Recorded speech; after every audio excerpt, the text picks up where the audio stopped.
धौलपुर जिले में मध्य प्रदेश की मुरैना और ग्वालियर जिले की चिकित्सा एवं स्वास्थ्य विभाग की टीम ने भ्रूण लिंग परीक्षण और गर्भपात करने वाले मास्टरमाइंड फर्जी डॉक्टर और उसकी कार के चालक को हाईवे से गिरफ्तार किया है। भ्रूण लिंग परीक्षण और गर्भपात करने वाला फर्जी डॉक्टर मध्य प्रदेश के मुरैना जिले का रहने वाला है। धौलपुर में जब मध्य प्रदेश की स्वास्थ्य विभाग की टीम ने आरोपी डॉक्टर को पकड़ा तो उसने भागने के लिए महिला डॉक्टरों पर गाड़ी चढ़ाने तक का प्रयास किया, लेकिन टीम ने फर्जी डॉक्टर और उसके चालक को पकड़कर पुलिस के हवाले कर दिया है। टीम ने मुरैना की एक आशा कार्यकर्ता से संपर्क किया जो भ्रूण लिंग परीक्षण करवाती है। आशा कार्यकर्ता ने भ्रूण लिंग परीक्षण करवाने के लिए 20,000 रुपए मांगे और सौदा 18,000 में तय हो गया था। इसके बाद मध्य प्रदेश की प्रशासन की टीम ने महिला एवं बाल विकास की मदद से मुरैना से एक गर्भवती महिला को साथ में लिया और डॉक्टर रश्मि मिश्रा को उस गर्भवती महिला की ननद बनाकर साथ में भेजा गया। लिंग परीक्षण करने वाले डॉक्टर की दलाल सुनीता जाटव गर्भवती महिला और डॉक्टर रश्मि मिश्रा को एक गाड़ी से धौलपुर लेकर गई। तभी धौलपुर जिले के NH 44 पर मारुति कार के शोरूम के बाहर गाड़ी खड़ी कर दी, जहां पंकज तिवारी ने गर्भवती महिला को अपनी कार में बुलाया और वहीं पोर्टेबल अल्ट्रासाउंड मशीन से भ्रूण के लिंग की जांच कर दी। इसके एवज में दलाल सुनीता जाटव ने पंकज तिवारी को 5,000 रुपए दिए। भ्रूण लिंग परीक्षण होते ही ग्वालियर और मुरैना की टीम ने कार की घेराबंदी कर पंकज तिवारी को पकड़ना चाहा, लेकिन उसने भागने के लिए महिला डॉक्टरों पर ही गाड़ी चढ़ाने का प्रयास किया। बड़ी मशक्कत के बाद कार के शीशे तोड़कर गर्भवती महिला को बाहर निकाला गया। इस बीच दलाल और आशा कार्यकर्ता सुनीता जाटव 13,000 रुपए लेकर मौके से भाग गए। पुलिस की मदद से आरोपी पंकज तिवारी और उसके ड्राइवर को पकड़ लिया, जिन्हें सिविल लाइन थाना मुरैना ले जाया गया। आरोपित के खिलाफ सिविल लाइन थाने में PCPNDT एक्ट की धाराओं में मुकदमा दर्ज किया गया है। मामले में मौके से भागे 2 जनों की टीम पुलिस की मदद से तलाश कर रही है। हम लोगों को सूचना मिल रही थी कि मुरैना में अवैध लिंग परीक्षण किया जा रहा है और साथ ही साथ अगर भ्रूण में लड़की है तो उसका अवैध रूप से गर्भपात कराया जा रहा है। तो इस संबंध में जो सामाजिक कार्यकर्ता हैं मीना शर्मा, वो कमिश्नर ग्वालियर से मिलने गई। उन्होंने फिर जो क्षेत्रीय संचालक स्वास्थ्य सेवाएं हैं नीलम सक्सेना, उनको बोला तो उन्होंने टीम गठित की, जिसमें मैं स्वयं डॉक्टर बिंदु सिंगल, हमारे साथ में रश्मि मिश्रा मैडम, डॉक्टर प्रबल प्रताप सिंह और डॉक्टर अनुभा महेश्वरी और इन लोगों को संजय जोशी, इन सब की एक पूरी उन्होंने टीम बनाई। और फिर हम लोगों ने कलेक्टर ग्वालियर, कलेक्टर मुरैना से भी बात की और एडिशनल SP सर से भी मुलाकात की और इसके पहले पूरा रैकी करते रहे कि कहाँ कहाँ ये सब कार्य होता है। और फिर जब दलाल जो है वो तैयार हो गई लिंग परीक्षण करवाने के लिए, तब एक महिला बाल विकास की सहायता से डिकॉय गर्भवती महिला को भी तैयार किया जो टीम की मदद करने के लिए तैयार हुई। तो हम लोग सब आज सुबह 10 बजे SP ऑफिस के में आकर मिले, उस डिकॉय महिला से भी बात की कि किस तरीके से कार्रवाई में आगे जाना है। और फिर एक गाड़ी में डिकॉय गर्भवती महिला साथ में डॉक्टर रश्मि मिश्रा ननद बन के रवाना हुई और बैरियर से वो जो दलाल है सुनीता जाटव, जो कि आशा कार्यकर्ता भी है स्वास्थ्य विभाग में, वो 18,000 रुपये उसने डिमांड की थी लिंग परीक्षण कराने के लिए। तो रश्मि मिश्रा मैडम के द्वारा फिर वो 18,000 रुपये उसको दिए गए और गाड़ी में फिर ये लोग आगे आगे जा रहे थे और बाकी की जो हमारी टीम थी वो कुछ दूरी पर रखते हुए पीछे पीछे गाड़ी में चल रहे थे। फिर मुरैना क्रॉस हो गया और धौलपुर आया। धौलपुर में भी जब मारुति का शोरूम है एरिना वाला, उसके बाहर उस दलाल ने गाड़ी रुकवाई और जो लिंग परीक्षण करता है उसको फ़ोन किया। फिर पंकज तिवारी क्रेटा गाड़ी में आए और थोड़ी दूरी पर उन्होंने गाड़ी रोकी और फिर जो दलाल सुनीता है उसके द्वारा गर्भवती महिला को क्रेटा गाड़ी में लेके गई और सीट पर लेटाया और पंकज तिवारी को उसने 5,000 रुपये भी दिए लिंग परीक्षण करने के लिए। और पंकज तिवारी द्वारा पोर्टेबल अल्ट्रासाउंड मशीन जो कि गाड़ी में रखी थी उसके द्वारा महिला का लिंग परीक्षण किया और गर्भवत शिशु का लिंग उसको बताया गया। इस बीच में रश्मि मिश्रा मैडम जो कि ननद बन के थी, उन्होंने हम लोगों को खबर की कि मतलब लिंग परीक्षण की कार्रवाई हो रही है। तो हम लोग तुरंत अपनी गाड़ी से इन लोगों के पास पहुँचे। तो हमें आता देखकर पंकज तिवारी भागने की कोशिश करने लगा अपनी गाड़ी में। तो हमने अपनी गाड़ी उसकी गाड़ी के आगे लगा दी, लेकिन हम लोग उतर के उसको गाड़ी खोलने का बोलते तो वो हमारे ऊपर ही गाड़ी चढ़ाने का पूरा प्रयास कर रहा था।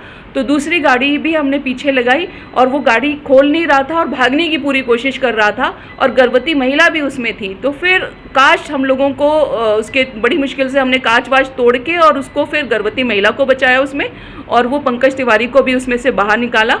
और जो पैसे उसको दिए गए थे वो जब्त किए, पोल्ट्री अल्ट्रासाउंड मशीन जब्त की, और गाड़ी भी, क्योंकि उसमें लिंग परीक्षण किया जा रहा था, वो गाड़ी भी उसकी जब्त की। और उसके बाद में फिर थाने में आके फिर हम उसकी एफआईआर कराने लगे। अभी फिलहाल 2 लोग पकड़े गए हैं, एक तो जो पंकज तिवारी खुद और जो ड्राइवर गाड़ी चला रहा था। बाकी सुनीता जो आशा कार्यकर्ता है वो 13,000 लेकर अभी फरार है। देखिए इसका जो है, हाँ, इसके पहले हम ग्वालियर में भी इसके ऊपर कार्रवाई कर चुके थे। सीपी कॉलोनी में 2019 में इसकी अल्ट्रासाउंड मशीन जब्त हो गई थी और ये अंधेरा का फ़ायदा उठा के नाले के किनारे भाग गया था, और इसके साथ नूरी बाजोरी आशा कार्यकर्ता मुरैना की थी। तो दोनों अभी भी उस केस में पीसीपीएनडीटी का केस चल रहा है कोर्ट में, और उसमें ये फरार चल रहे हैं। उसके बाद से अभी इससे और भी, जैसे हमने रास्ते में बात की तो ये बता रहा था कि ऑल ओवर इंडिया से इसके पास आते हैं और गाड़ी में बैठ के ही ये अल्ट्रासाउंड कर देता है या जगह जगह जाकर करता है, और एक दिन में करीब 1-1 लाख रुपए तक इसने इसके द्वारा कमाए हैं। ये आशा कार्यकर्ता मुरैना की है, सुनीता जाटव।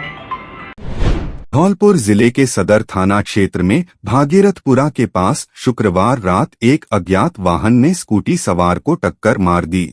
इस हादसे में 45 वर्षीय रूपेश पुत्र रामनिवास निवासी कोलुआ की मौत हो गई। रूपेश पचगांव में रिश्तेदारी से लौटकर अपने गांव कोलुआ जा रहा था। दुर्घटना के बाद स्थानीय लोगों ने उन्हें जिला अस्पताल धौलपुर में भर्ती कराया, लेकिन इलाज के दौरान उनकी मौत हो गई। शुक्रवार रात में शव को जिला अस्पताल धौलपुर की मोर्चरी में रखा गया और शनिवार को परिजनों के आने के बाद पोस्टमार्टम कर शव उन्हें सौंप दिया गया। पुलिस ने अज्ञात वाहन के खिलाफ मुकदमा दर्ज कर जांच शुरू कर दी है। दिनांक 2/5/25 रात्रि का समय था। रूपेश रामनिवास अपने रिश्तेदार आदर्श नगर आया था, अपने रिश्तेदारों के पास आदर्श नगर आया था, जो अपने घर गांव कोलुआ के लिए जा रहा था। भागीरथपुरा के पास हाईवे पर किसी अज्ञात वाहन ने एक्सीडेंट किया, जिससे उसकी मृत्यु हो गई। 108 एम्बुलेंस द्वारा हॉस्पिटल पहुंचाया गया। वहां से इसका शव मोर्चरी में रखा है तथा इसका पोस्टमार्टम जारी है। धौलपुर कांग्रेस सेवा दल ने मनाया पूर्व मुख्यमंत्री का जन्मदिन। धौलपुर कांग्रेस सेवा दल की जिला अध्यक्ष समृद्धि दीक्षित के नेतृत्व में राजस्थान के पूर्व मुख्यमंत्री अशोक गहलोत का जन्मदिन मनाया। इस मौके पर कांग्रेस जिलाध्यक्ष साकेत बिहारी शर्मा भी मौजूद रहे। सेवा दल के द्वारा वृद्धाश्रम में बुजुर्गों को फल वितरण, जरूरतमंद सामग्री, कपड़े वितरण कर और मिठाई बांटकर जन्मदिन मनाया। साथ ही बिजौली स्थित गौशाला में गायों को गुड़ और चारा खिलाया। इस अवसर पर कांग्रेस जिला अध्यक्ष साकेत बिहारी शर्मा और सेवादल की जिला अध्यक्ष समृद्धि दीक्षित ने कहा कि पूर्व मुख्यमंत्री अशोक गहलोत के द्वारा राजस्थान में जन कल्याणकारी योजनाएं चलाई गई, जैसे फ्री दवाई, फ्री बिजली, फ्री शिक्षा, इंग्लिश मीडियम विद्यालय और कई ऐसी जन कल्याणकारी योजनाएं थी जिसे राजस्थान की जनता खुशहाल थी। कांग्रेस सेवादल धौलपुर आशा करता है कि आने वाले समय में फिर से राजस्थान में गहलोत की सरकार बनेगी और राजस्थान की जनता को फिर से एक बार जन कल्याणकारी योजनाओं का लाभ मिल सकेगा। इस मौके पर भरतपुर जिला प्रभारी सुलेमान फारूकी, महिला सेवादल जिला अध्यक्ष शबन खान, सेवादल जिला प्रभारी रोशनी शिवहरे, ब्लॉक अध्यक्ष रामेंद्र मीणा, धौलपुर ग्रामीण ब्लॉक अध्यक्ष शिबू लोधा, कुंवरसेन लोधा, शकील मोहम्मद, जगन्नाथ कोहली, केशव मीणा, महादेवा, सोनू यादव, रविंद्र सिंह परमार, बनवारी लाल जाटव, मुन्ना अब्बासी, लोकेंद्र अभिषेक यादव, अभिषेक सक्सेना, सोनी खान, शबाना खान, शाहीना खान, नासिर खान, राशिद खान, मंगल सिंह जाटव आदि मौजूद रहे। आज हमारे लोकप्रिय पूर्व मुख्यमंत्री अशोक गहलोत जी का जन्मदिन है। इस जन्मदिन पर हम सभी कांग्रेस के कार्यकर्तागण, सेवा दल के साथ ही वृद्धाश्रम में हमने सबसे पहले वृद्धों के साथ जन्मदिन मनाया, जिसमें हमने फल और वस्त्र वितरण किए और उनके साथ मिठाई खाकर और खिलाकर जन्मदिन मनाया। अब हम गौशाला के अंतर्गत जाकर के गायों को चारा खिलाएंगे, गुड़ खिलाएंगे और उनका जन्मदिन मनाएंगे। और हम ईश्वर से कामना करते हैं हमारे अशोक गहलोत जी की लंबी आयु प्रदान हो, वो स्वस्थ रहें, जिससे कि आगामी राजस्थान सरकार को संभालें और मुख्यमंत्री बने। हम ऐसी ईश्वर से कामना करते हैं और हमारे सेवा दल के साथी भी करते हैं। धौलपुर जिले की मनिया नगर पालिका के नाले चौक होने से जलभराव की समस्या बनी हुई है, जिससे राहगीरों को आने जाने में काफी परेशानी का सामना करना पड़ रहा। हालात ऐसे हैं कि मनिया नगर पालिका के वार्ड नंबर 2 के हाईवे रोड पर बाहर के मुख्य नाले बंद होने से लोगों को परेशानी उठानी पड़ रही है। साथ ही सर्विस रोड पर पानी भर जाने के कारण आए दिन में वाहन गिरते रहते हैं, जिससे लोगों को भारी मुसीबत का सामना करना पड़ रहा है। लेकिन नगर पालिका प्रशासन द्वारा कोई भी कार्यवाही नहीं की जा रही है। धौलपुर जिले में उद्यमियों को सुगम व्यापार का माहौल सुनिश्चित करने एवं विभिन्न समस्याओं के समाधान हेतु जिला कलेक्टर श्रीनिधि BT की अध्यक्षता में कलेक्ट्रेट सभागार में विवाद एवं शिकायत निवारण तंत्र एकल खिड़की जिला सशक्त समिति एवं जिला निर्यात संवर्धन समिति की बैठक आयोजित की गई। बैठक में जिला कलेक्टर ने कहा कि राज्य सरकार के निर्देशानुसार जिले में नीतिगत प्रोत्साहनों पर उद्यमियों को सुगम माहौल सुनिश्चित किया जाए। उन्होंने कहा कि उद्योगों की वृद्धि को सुनिश्चित करने हेतु विभिन्न विभागों द्वारा निर्धारित समयावधि में अनापत्ति प्रमाण पत्र अनुमोदन अनुदानों का निस्तारण सुनिश्चित किया जाए। उद्यमियों को सुगमता प्रदान करने हेतु सभी संबंधित विभाग आपस में समन्वय करते हुए समस्याओं का समय पर समाधान सुनिश्चित करें। जिले में निवेशकों को आने वाली समस्या के समाधान हेतु विवाद एवं शिकायत निवारण तंत्र समिति में जिला कलेक्टर ने JVVNL को निर्देश प्रदान किए कि निवेशकों को समयबद्ध तरीके से नए कनेक्शन प्रदान किए जाए। उन्होंने RICO, सार्वजनिक निर्माण विभाग, नगर परिषद एवं संबंधित सभी विभागों को निवेशकों की सभी समस्याओं का निस्तारण कराने हेतु निर्देशित किया। उन्होंने कहा कि व्यापारिक संगठनों के प्रतिनिधि, पदाधिकारी और उद्यमी भी साथ मिलकर जिले में सुगम व्यापार की संभावनाओं में सहयोग करें। जिला उद्योग एवं वाणिज्य केंद्र के महाप्रबंधक मितुल गोयल ने उद्योगपतियों से संबंधित विभिन्न मामलों पर विस्तारपूर्वक जानकारी दी। आज हमने मीटिंग इंडस्ट्रियल डिपार्टमेंट के रिप्स कमेटी मीटिंग और शिकायत निवारण कमेटी का भी बैठक लिया था। उसमें जो इंडस्ट्रियलिस्ट के जो भी समस्या है उसका सुनवाई होती है और उसको समाधान करने के लिए PHED, JVVNL और अन्य विभागों से समन्वय करते हुए इंडस्ट्रियलिस्ट के जो समस्या का निराकरण करते हैं। और दूसरा जो मीटिंग था वो रिप्स मीटिंग था, जिसमें जो भी इंडस्ट्रियलिस्ट हैं उनके जो ज़मीन खरीदने के लिए जो पैसा खर्च होता है, जिसमें स्टैम्प ड्यूटी का भी भरण होता है, तो उसमें उनको स्टैम्प ड्यूटी पुनर्भरण होता है, पहले 75% और बाद में 25%। ऐसे केसेस हमने आज डिस्कस करके निस्तारण किया। और साथ ही जो पोस्ट प्रोडक्शन और प्री प्रोडक्शन जैसे जो भी मशीनरी, प्लांट एंड मशीनरी खरीदते हैं, उसका जो इन्वेस्टमेंट है उसका इंटरेस्ट पे भी सब्सिडी दिया जाता है राज्य सरकार के माध्यम से। उस पर भी हमने केसेस डिस्कस करके उनका भी निस्तारण किया। धौलपुर ग्रामीण ब्लॉक कांग्रेस कमेटी पहलगाम में हुए आतंकी हमले में शहीद हुए देशवासियों को श्रद्धांजलि देने के लिए रक्तदान शिविर का आयोजन करेगी। यह शिविर 6 मई 2025 को मंगलवार सुबह 9 बजे से जिला सामान्य अस्पताल धौलपुर में आयोजित किया जाएगा। मंडल अध्यक्ष बनवारी लाल जाटव के कार्यालय पर हुई बैठक में यह निर्णय लिया गया। इस आयोजन में कांग्रेस अल्पसंख्यक विभाग, सोशल मीडिया टीम और कांग्रेस सेवा दल संयुक्त रूप से भाग लेंगे। कार्यक्रम में शहीदों को श्रद्धांजलि दी जाएगी। साथ ही केंद्र सरकार से हमले में शहीद हुए लोगों को जल्द न्याय दिलाने की मांग की जाएगी। बैठक में मौजूद पदाधिकारियों ने धौलपुर जिला कांग्रेस कमेटी, कांग्रेस की सभी शाखाओं के पदाधिकारियों और जिलेवासियों से रक्तदान शिविर में भाग लेने की अपील की है। बैठक में कांग्रेस सेवादल भरतपुर प्रभारी सुलेमान फारूकी, सेवादल जिला अध्यक्षा समृद्धि दीक्षित, ग्रामीण ब्लॉक कांग्रेस अध्यक्ष शिबू दयाल लोधा और भरतपुर संभाग अध्यक्ष आजाद मिर्जा समेत कई पदाधिकारी मौजूद रहे। मंडल अध्यक्ष बनवारी लाल जाटव, ब्लॉक कांग्रेस शहर उपाध्यक्ष लोकेंद्र सिंह, महासचिव मुन्ना अब्बासी, दीपक सक्सेना और मोहम्मद मुस्तफा भी बैठक में शामिल हुए। पहलगाम में हुए आतंकी हमले में शहीद हुए देशवासियों के श्रद्धांजलि के लिए ब्लॉक कांग्रेस कमेटी धौलपुर की ओर से एक रक्तदान शिविर का आयोजन किया जा रहा है, जिसमें समस्त सम्मानीय कांग्रेस जन और मेरे जिलेवासियों आमंत्रित हैं। 6 मई को 2025 सुबह 9 बजे जिला चिकित्सालय धौलपुर में किया जा रहा है। पहलगाम में एक आतंकी हमला हुआ जिसमें हमारे देशवासी शहीद हुए, उनकी श्रद्धांजलि के लिए धौलपुर ब्लॉक कांग्रेस कमेटी ग्रामीण की तरफ से एक रक्तदान शिविर का आयोजन किया जा रहा है 6 मई 2025 सुबह 9 बजे से। तो मैं आप सभी कांग्रेस के समस्त आदरणीय विधायकगण, जिलाध्यक्ष और समस्त नेतागणों से और धौलपुर जिलेवासियों से निवेदन करूंगा कि इस रक्तदान शिविर में बढ़ चढ़कर हिस्सा लें और जो शहीद हुए हैं उन सबको श्रद्धांजलि अर्पित करें। और इस रक्तदान के द्वारा हम सरकार से यह भी मांग करेंगे कि इस हमले में जो शहीद हुए हैं उनको जल्द से जल्द न्याय दिलाया जाए। धौलपुर जिले में पिछले 2 दिनों से मौसम में लगातार बदलाव देखने को मिल रहा है, जिससे तापमान में काफी गिरावट दर्ज की गई है। शुक्रवार के बाद शनिवार को भी हल्की बूंदाबांदी के साथ ठंडी हवाओं ने मौसम को खुशनुमा बना दिया। आसमान में बादल छाए रहे, हालांकि दोपहर तक धूप निकल आई।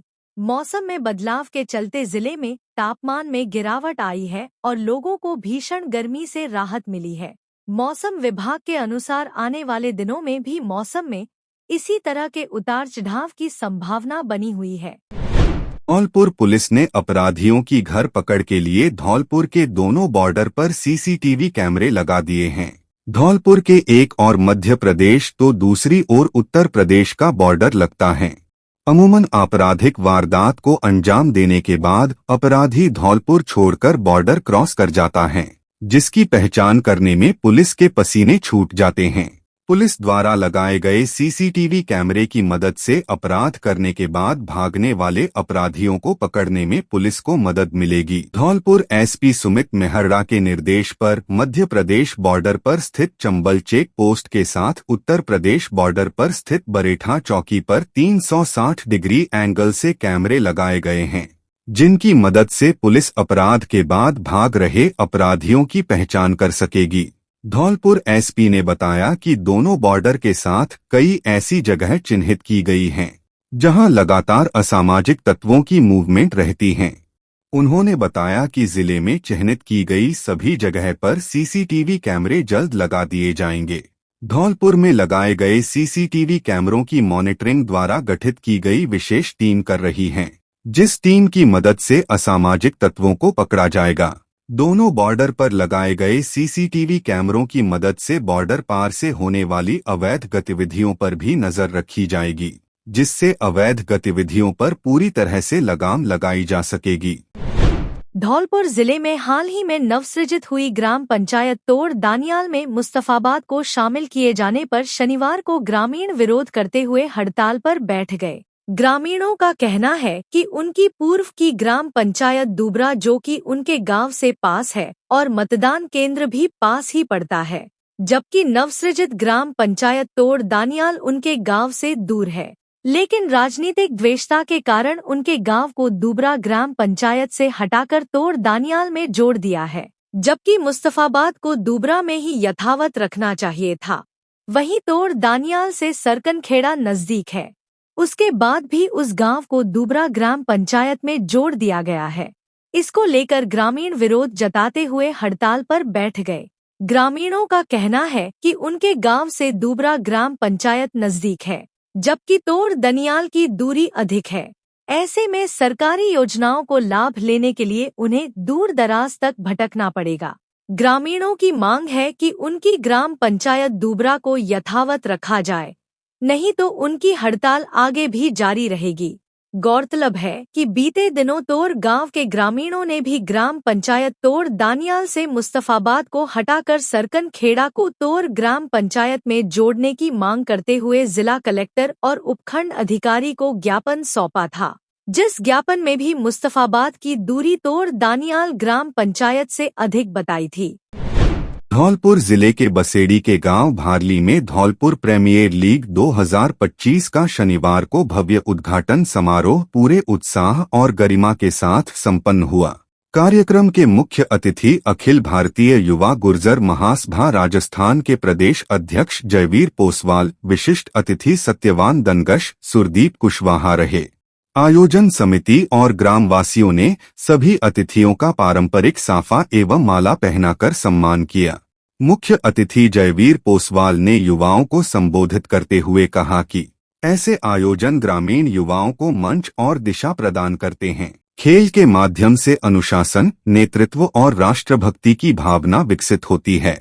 खेल जहां शरीर को स्वस्थ रखता है, वहीं मानसिक रूप से भी सशक्त बनाता है। विशिष्ट अतिथि सत्यवान दनगश और सुरदीप कुशवाहा ने भी युवाओं को संबोधित करते हुए खेल भावना, अनुशासन और सामाजिक योगदान के महत्व को रेखांकित किया। टूर्नामेंट में विजेता टीम को प्रथम पुरस्कार 1 लाख रुपए, द्वितीय पुरस्कार 51,000 रुपए दिया जाएगा। कार्यक्रम में आयोजन समिति के सदस्य राहुल दनगश, ध्रुव, सोनू, बबलू आदि मौजूद रहे। बसेड़ी कस्बे के गांव घड़ी फकीरा में श्रीमद्भागवत सप्ताह ज्ञानयज्ञ का शुभारंभ शनिवार को कलश यात्रा के साथ किया गया। कलश यात्रा में सबसे आगे परीक्षित मुन्नी देवी एवं पूरन सिंह कुशवाहा सिर पर भागवत पुराण रखकर चल रहे थे। पीछे सैकड़ों की संख्या में कन्या एवं महिलाएं सिर पर कलश रखकर चल रही थी। बच्चे ध्वजा पताकाएं फहराते हुए बैंड बाजों पर बज रहे संगीत पर नृत्य करते हुए चल रहे थे। कलश यात्रा का शुभारंभ भूतेश्वर महादेव मंदिर से हुआ। कलश यात्रा नादनपुर मोड़, नहर कोठी आश्रम होकर घड़ी फकीरा पहुंची। कथाव्यास प्रकाश कृष्ण शास्त्री ने पहले दिन की कथा में श्रद्धालुओं को कथा का रसपान कराते हुए कहा कि श्रीमद् भागवत कथा सिर्फ एक कथा नहीं, बल्कि यह हमारे जीवन का सार है। श्रीमद् भागवत कथा जीवन को शुद्ध करने और धर्म, भक्ति, ज्ञान और वैराग्य के माध्यम से आत्मा को परमात्मा से जोड़ने का माध्यम है एवं यह कथा हमें भगवान श्री कृष्ण के दिव्य चरित्रों के माध्यम से अपने जीवन को पवित्र करने और मानवता के प्रति समर्पण का संदेश देती है। इस अवसर पर बड़ी संख्या में भागवत श्रोतागण मौजूद रहे। बाड़ी उपखंड के डांग क्षेत्र में चंबल किनारे स्थित गांव सोने का गुर्जा में स्कूल और सेवर पाली में हॉस्पिटल का तहसीलदार उत्तमचंद बंसल ने जिला कलेक्टर के निर्देश पर औचक निरीक्षण किया। तहसीलदार को निरीक्षण के दौरान गांव के अस्पताल में जहां चिकित्सक मौजूद नहीं मिले, वहीं नर्सिंग अधिकारी भी नदारद मिले। एक महिला सीनियर नर्सिंग अधिकारी ही पूरे अस्पताल को संभालती नजर आई। जब चिकित्सक और अन्य स्टाफ को लेकर उनसे मामले की जानकारी ली तो वे संतुष्ट पूर्ण जवाब नहीं दे सकी। इसके बाद तहसीलदार बंसल ने गांव सोने का गुर्जा के यूपीएस स्कूल का निरीक्षण किया, जिसमें स्टाफ तो मौजूद मिला लेकिन बच्चों के लिए कई महीनों से दूध नहीं आने की शिकायत मिली। स्कूल में कुकिंग स्टाफ को 1 वर्ष से मानदेय ही नहीं दिया गया है। ऐसे में विभागीय अधिकारियों से पूरे मामले की जानकारी ली गई है। तहसीलदार उत्तम चंद बंसल ने बताया कि राज्य सरकार और धौलपुर जिला कलेक्टर के निर्देश पर भीषण गर्मी को देखते हुए ग्रामीण क्षेत्र में चिकित्सा, शिक्षा, पेयजल जैसी आधारभूत समस्याओं को लेकर यह विशेष निरीक्षण किया गया है, जिसमें सेवर पाली के प्राथमिक स्वास्थ्य केंद्र का निरीक्षण किया गया, जिसमें चिकित्सक अनुपस्थित मिले। मौके पर मौजूद एक सीनियर नर्सिंग अधिकारी निर्मला सिंह ने बताया कि चिकित्सक का ट्रांसफर हो गया है। जब मौके पर रजिस्टर चेक किया तो उसमें ना तो उन्हें रिलीव किया गया और ना ही किसी प्रकार का कोई आदेश मेंटेन था।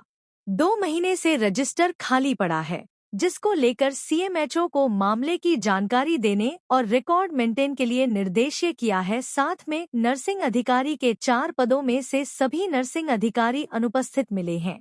एक टूर पर बताया गया, जिसका स्पष्टीकरण मिलने पर उसे ड्रॉप करते हुए 3 नर्सिंग अधिकारियों को नोटिस जारी किए हैं। गांव में चंबल नदी पर बनाए जा रहे पुल का तहसीलदार ने निरीक्षण किया।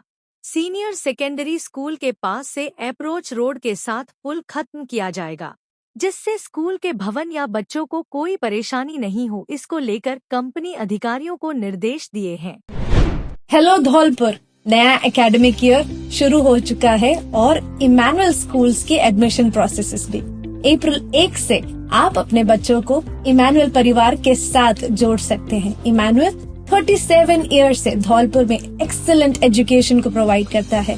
हम न ही केवल एकेडमिक एक्सेलेंस को देखते हैं, पर हॉलिस्टिक और ओवरऑल डेवलपमेंट में बच्चों को, आपके बच्चों को बेस्ट तरीके से नर्चर करने की कोशिश करते हैं। Extra curricular activities, faculties, state of art facilities such as libraries, best classroom, smart TVs, auditoriums etcetera हमारे करिकुलम में इंक्लूड होता है। इसमें हम स्पोर्ट्स और अन्य चीजों को भी हम प्रायोरिटाइज करते हैं। यस, आपने सुना ही होगा कि एकेडमिक्स में हमारा स्कूल काफी ज्यादा आपके बच्चों पे ध्यान देता है। साथ ही में हम बाकी सभी क्वालिटीज को नर्चर करने की कोशिश करते हैं। साथ ही में मॉरल एजुकेशन, जो हमारा मेन मोटिव है कि इमैनुअल मिशन स्कूल हमेशा एक गुड सिटीजन्स को तैयार करे, हम उन सारे बातों को भी ध्यान में रखते हैं। मैं आप सबका स्वागत करती हूँ इमैनुअल मिशन स्कूल में। अधिक जानकारी के लिए नीचे दिए गए नंबर पर आप कांटेक्ट कर सकते हैं, या फिर अपॉइंटमेंट्स के लिए आप सुबह